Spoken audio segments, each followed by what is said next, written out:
নমস্কার, ব্রেকিং বাংলায় আপনাদের স্বাগত। আমি জয়ন্ত মজুমদার।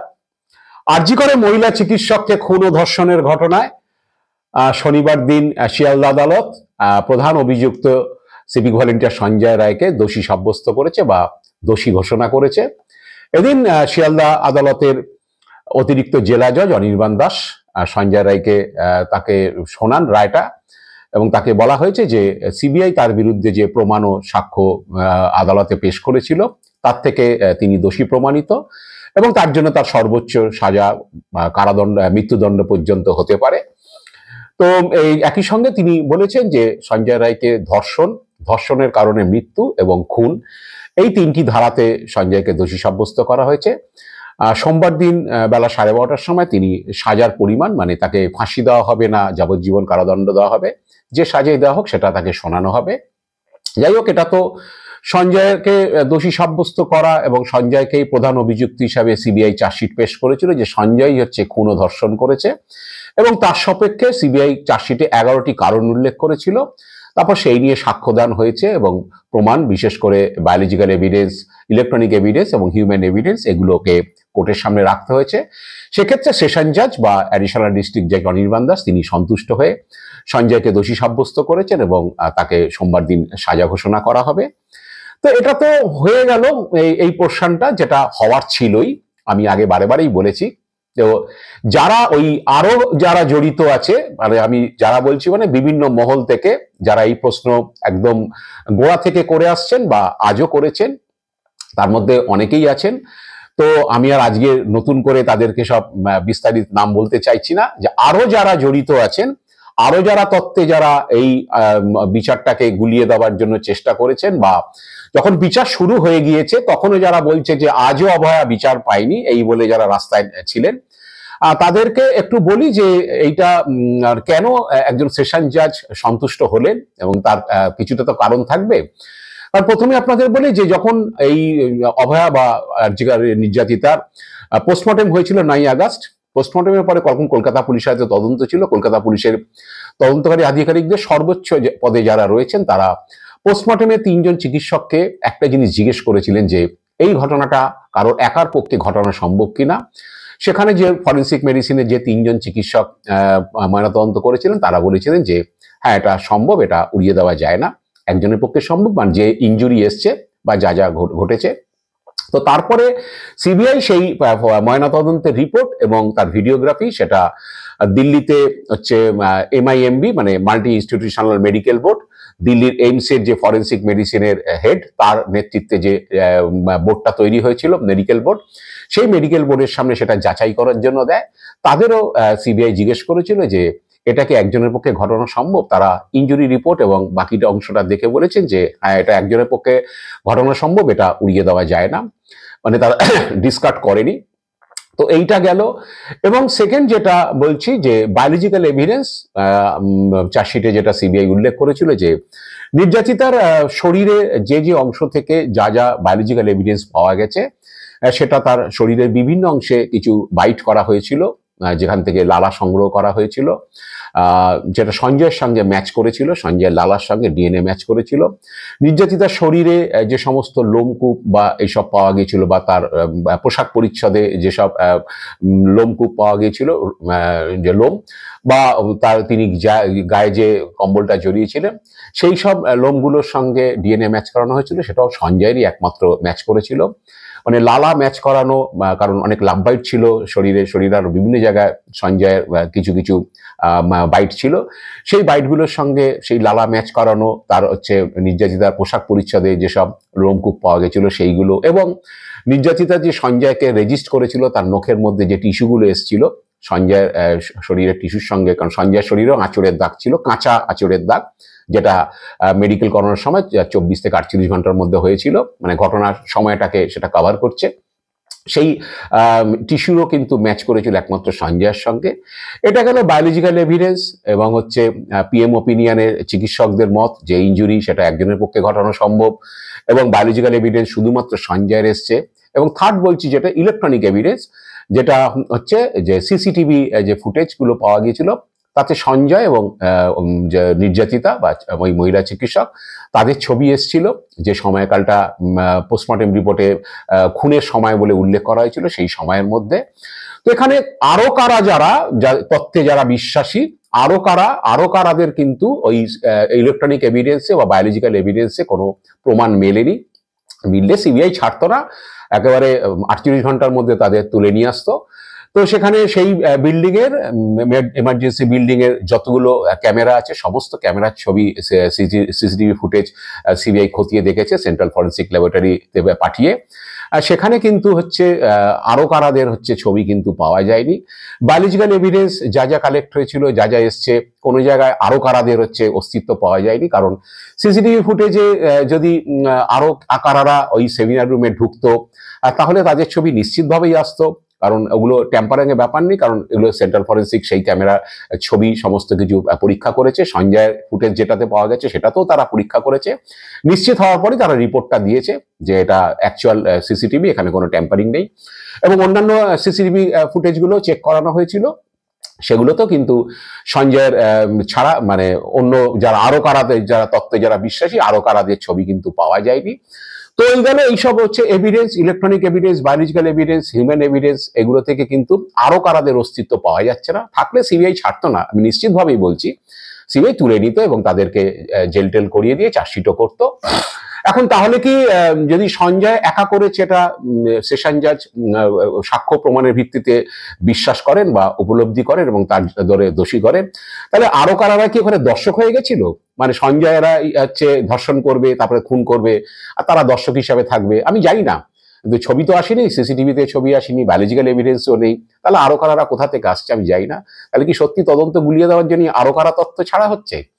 এবার একটা দ্বিতীয় বিষয় আসে, কারণ এই আরো কারারা কিন্তু অনেক বলার সুযোগ পেয়েছেন। তাদের আইনজীবীরা সুপ্রিম কোর্টে যখন এই মনিটরিং এর জন্য সুপ্রিম কোর্ট যে চিফ জাস্টিস বেঞ্চে যে শুনানি হয়েছিল, সেখানে সবারই আরো কারা তথ্যে যারা বিশ্বাসী তারা সবারই আইনজীবী সেখানে ছিলেন।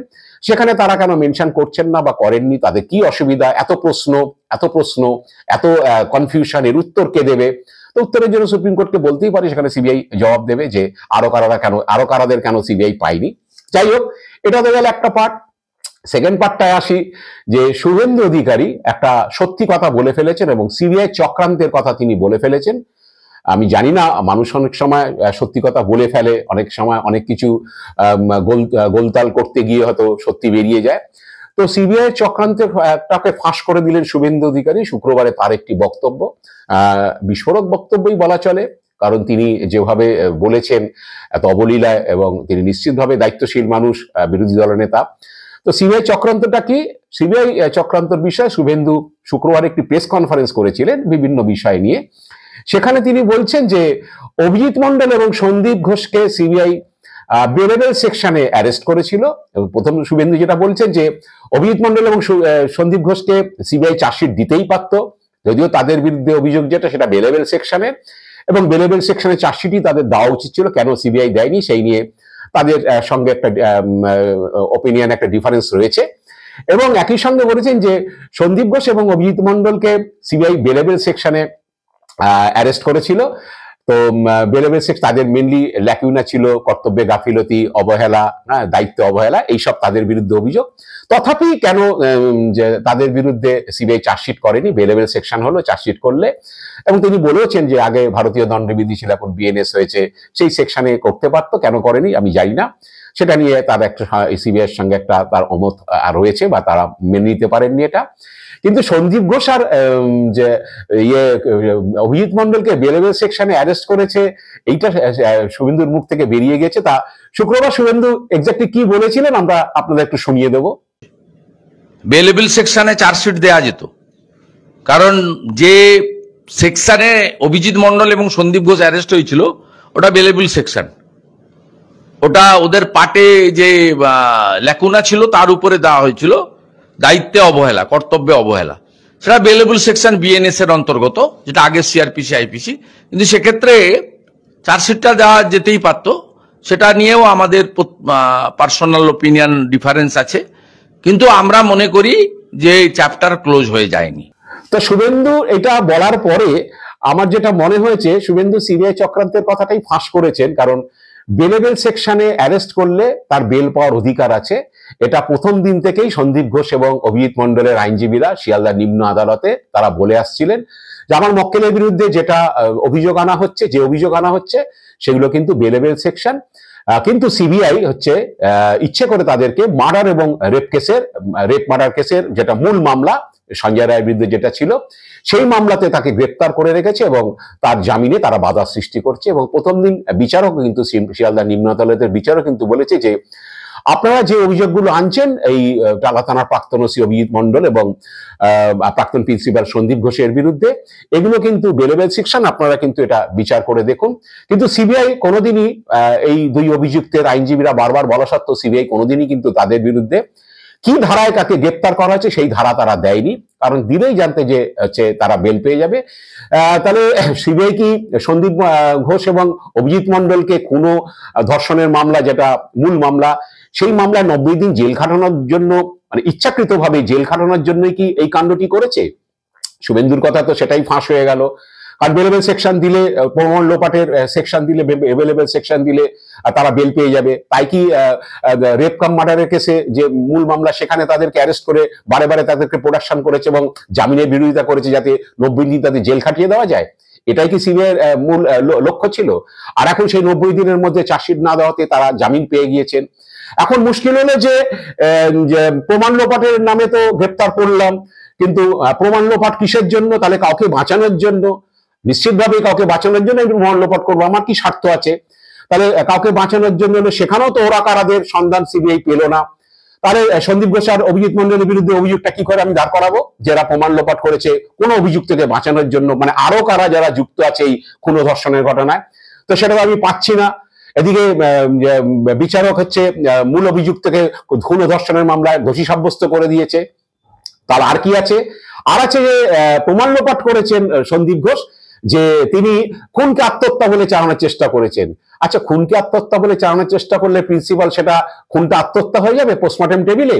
3 জন ফরেন্সিক মেডিসিনের ডাক্তার অন্য হাসপাতাল থেকে এসেছিলেন, শুধু আরজিকর নয়, 3 জন ময়নাতদন্ত করেছেন এবং সেখানে একজন জুডিশিয়াল ম্যাজিস্ট্রেট হাজির ছিলেন এবং আন্দোলনরত চিকিৎসকদের 5 জন প্রতিনিধি ডাক্তার তারাও হাজির ছিলেন সেখানে, এবং ভিডিও রেকর্ডিং হয়েছে। সুতরাং সেখানে হচ্ছে সন্দীপ ঘোষের শ্বশুরমশাই হচ্ছে ময়নাতদন্ত করেনি বা অভিজিৎ মন্ডলের শ্বশুরমশাই ময়নাতদন্ত করেনি যে খুনকে আত্মহত্যা বলে চালিয়ে দেবে, খুন ধর্ষণকে আত্মহত্যা বলে চালিয়ে দেবে, এটা তারা করেনি। এটা সন্দীপ ঘোষ জানতেন যে অন্যরা করবে এবং সেখানে জুডিশিয়াল ম্যাজিস্ট্রেট থাকবে। অত সহজ নয় বিষয়টা।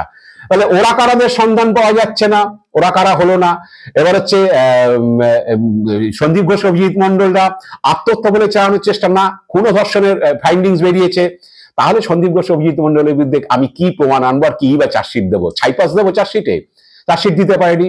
এখন যেদিকে যাচ্ছে তাতে যদি এদের বিরুদ্ধে যারা প্রমাণ লোপাটের কথা গল্প বা যে প্রমাণ লোপাটের অভিযোগে সিবিআই অ্যারেস্ট করেছে সেই সন্দীপ এবং অভিজিতের বিরুদ্ধে হচ্ছে তাকে বেকসুর খালাসের পথে হাঁটতে হবে। কারণ এরা যেদিন অ্যারেস্ট হয়েছিল সেদিনকে আমাকে এক পুলিশ আধিকারিক, দীর্ঘদিন তিনি এই ধরনের সিরিয়াস ক্রাইম যারা সেসব মামলা তদন্ত করেছে, তিনি বলেছেন যে আমরা যদি কোনো সময় এইরকম সরকারি আধিকারিকদের কোনো গাফিলতি দেখি, কর্তব্য অবহেলা দেখি, আমরা সেক্ষেত্রে তাকে অ্যারেস্ট করতে পারি না, তাকে তার ডিপার্টমেন্টকে আমরা বলি যে তাদের এইরকম একটা সিরিয়াস কেসে তাদের গাফিলতি বা অবহেলা হয়েছে, ডিপার্টমেন্টাল প্রসিডিংস বা ডিপার্টমেন্টাল এনকোয়ারির জন্য আমরা সেখানে সাজেস্ট করি। সিবিআই করতেই পারতো স্বাস্থ্য দপ্তরকে সন্দীপ ঘোষের বিরুদ্ধে তদন্ত করানোর এবং পুলিশ কমিশনারের কাছে অভিজিৎ মন্ডলের বিরুদ্ধে তদন্ত করানোর জন্য, ডিপার্টমেন্টাল তদন্ত করার জন্য সিবিআই বলতে পারতো।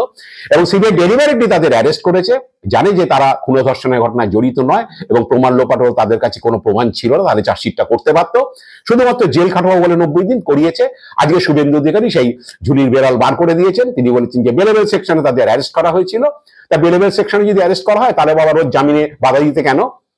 তাদের 90 দিন জেল খাটাবো বলে? জানি না আগামী দিনে সঞ্জয় রায়ের হচ্ছে সাজা ঘোষণা হয়ে যাবে, মানে কোয়ান্টাম সাজার পরিমাণ ঘোষণা হয়ে যাবে। তারপর সন্দীপ ঘোষ আর অভিজিৎ মন্ডলকে নিয়ে সিবিআই কি করবে? শেষ পর্যন্ত তাদের বেকসুর খালাস করে দিতে হবে না তো? আর শুভেন্দু যা চক্রান্ত ফাঁস করেছেন তাতে এরপরে সিবিআই কোথায় মুখ দেখাবে আমি জানি না। আজ এ পর্যন্ত। আপনারা ভালো থাকবেন, সুস্থ থাকবেন। নমস্কার।